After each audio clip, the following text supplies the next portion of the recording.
todos y bienvenidos a un nuevo capítulo de este programa Hazlo por ti. La semana pasada estuvimos hablando de los hábitos.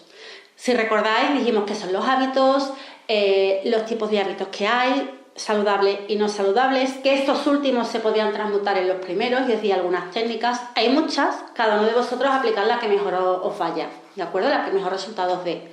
¿Y cómo se originaba un hábito? Pues bien, vamos, si os acordáis, lo que estamos haciendo es ir explicando todos los componentes del registro alimentario emocional para que lleguemos a conocer cuál es nuestra relación con la comida. Y si recordáis, lo que nos falta es hablar de las emociones, que es lo que vamos a empezar a tratar hoy. Las emociones es como un gran universo desconocido para muchas personas, porque no se nos ha hablado de ellas, no se nos ha dicho de dónde vienen, para qué sirven, ¿qué hacemos con ellas una vez que aparecen? No se nos ha explicado. Es más, incluso añadiría que se nos ha enseñado incluso a reprimirlas,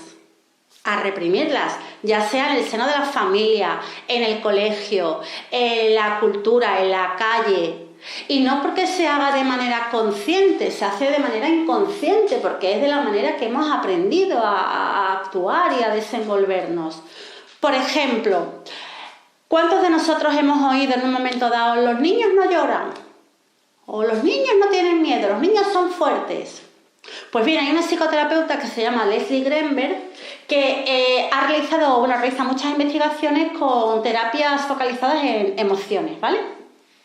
Según esta psicoterapeuta, los hombres que durante su infancia han escuchado muchas veces que le digan tienes que ser fuerte, tienen serias dificultades para admitir sus emociones básicas y primarias como el miedo y lo manifiestan con enfado. Os voy a poner un ejemplo para que lo entendáis mejor. Imaginaros un trabajador al que su jefe le ha pedido que realice una tarea. Este trabajador se ha equivocado con la mala fortuna de que precisamente esa tarea pues, ha tenido ese error un impacto negativo sobre los resultados de su área. La cosa no queda ahí. Resulta que pasan los días, hay una reunión en la que está su jefe, sus compañeros y otros jefes de su empresa y el suyo comenta delante de todos el error que ha cometido su colaborador y el impacto tan negativo que ha tenido en el área. Pues imaginaros a este trabajador cómo se puede sentir. Con un cabreo tremendo, súper enfadado. Ahora bien, yo os invito a hacer una reflexión. ¿Realmente creéis que este trabajador está enfadado?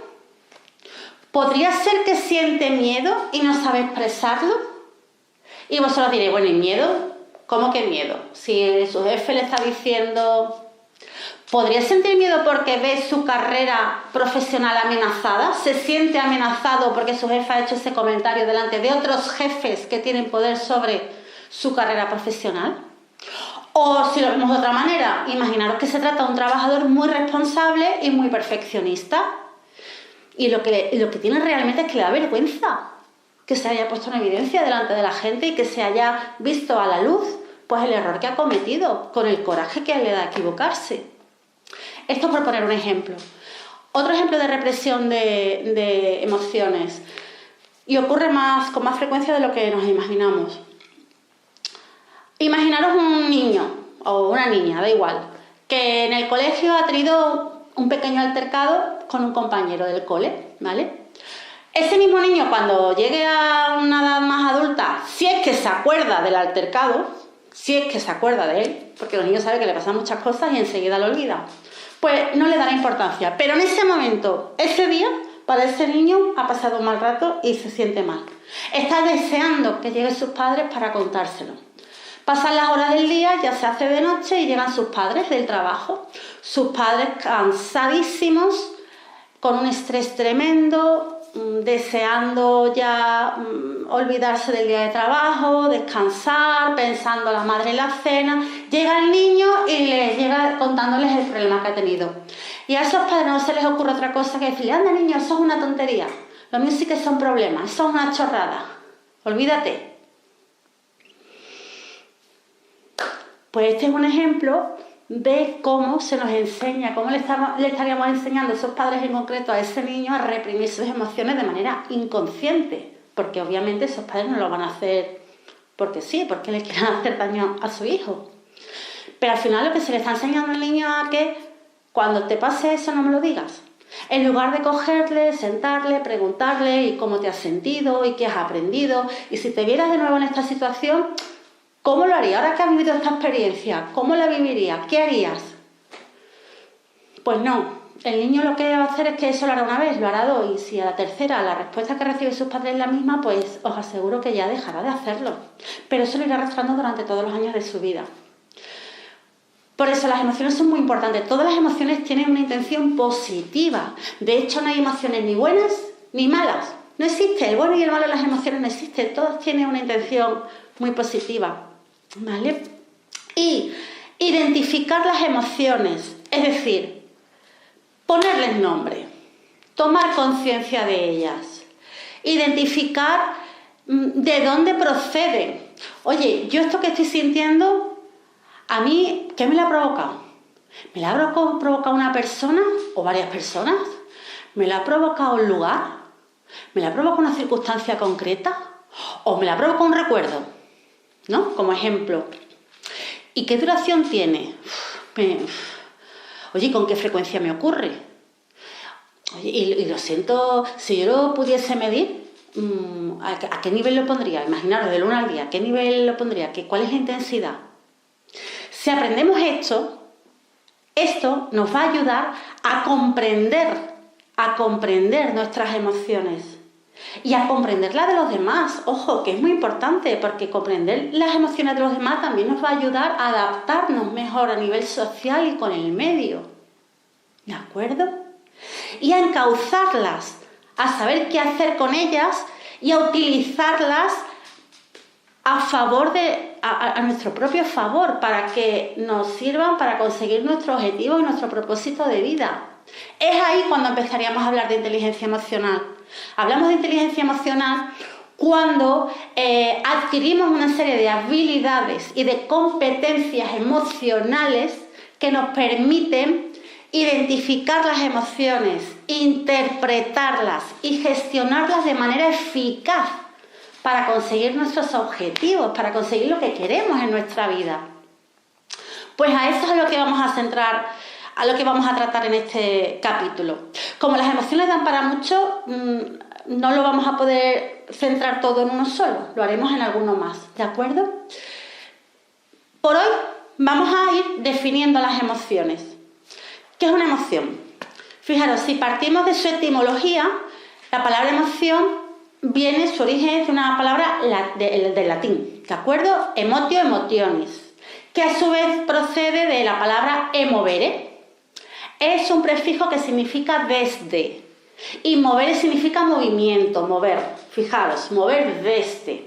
Si partimos de esta base, podríamos decir, ok, pues entonces las emociones, si es mover desde, es una energía que surge como reacción a un acontecimiento, ya sea interno o externo.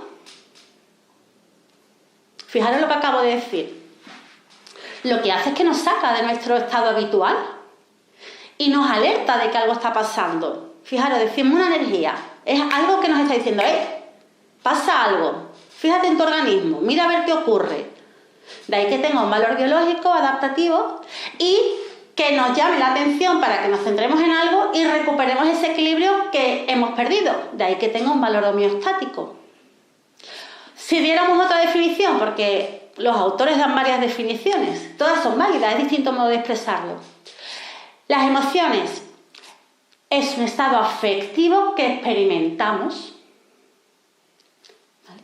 Es una reacción subjetiva al ambiente que suele generar cambios a nivel orgánico, ya sea a nivel fisiológico o endocrino.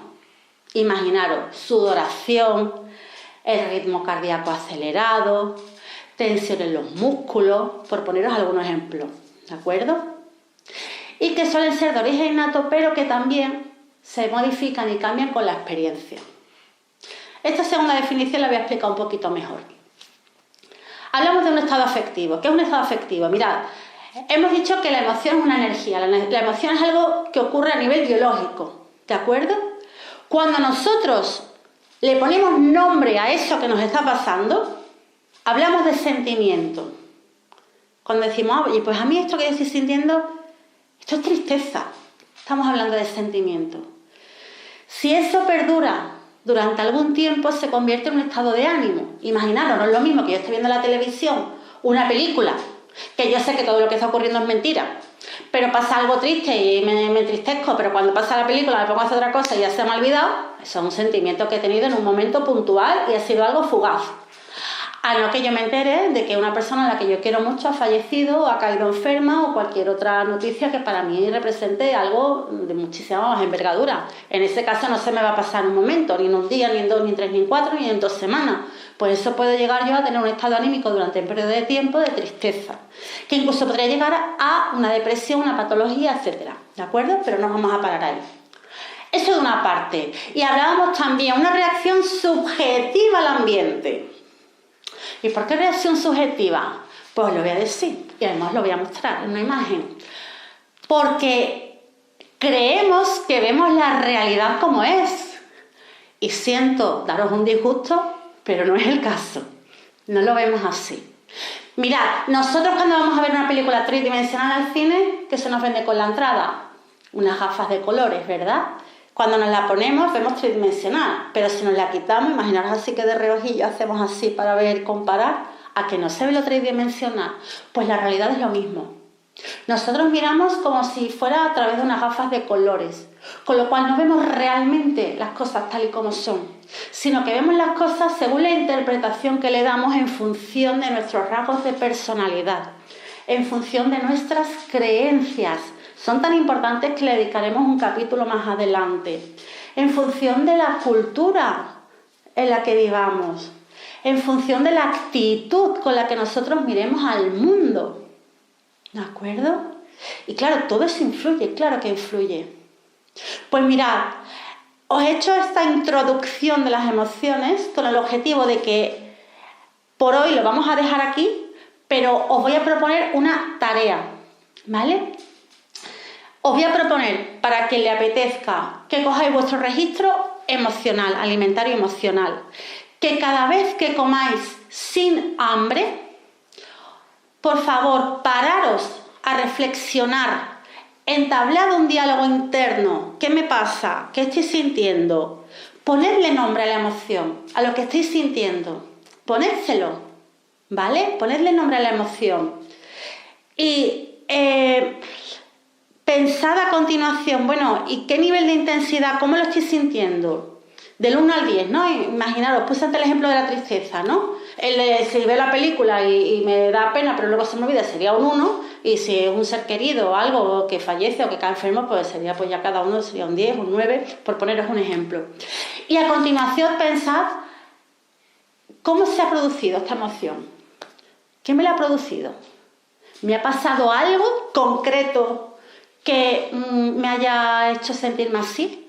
¿O alguna persona con la que me he cruzado? ¿O un recuerdo que he tenido? Muchas veces empezamos a sentirnos de determinada manera porque empezamos a recordar cosas del pasado, ya sean negativas, ya sean positivas, las emociones. Haced eso. Y para quien quiera indagar un poco más, le propongo que coja el cuaderno que se está utilizando desde el principio del programa y que la apunte, que ponga el día, ponga la hora y ponga la emoción que está sintiendo y la describa. Está demostrado científicamente que cuando hay situaciones de fuerte carga emocional, escribirlo, solo el hecho de escribirlo, alivia muchísimo.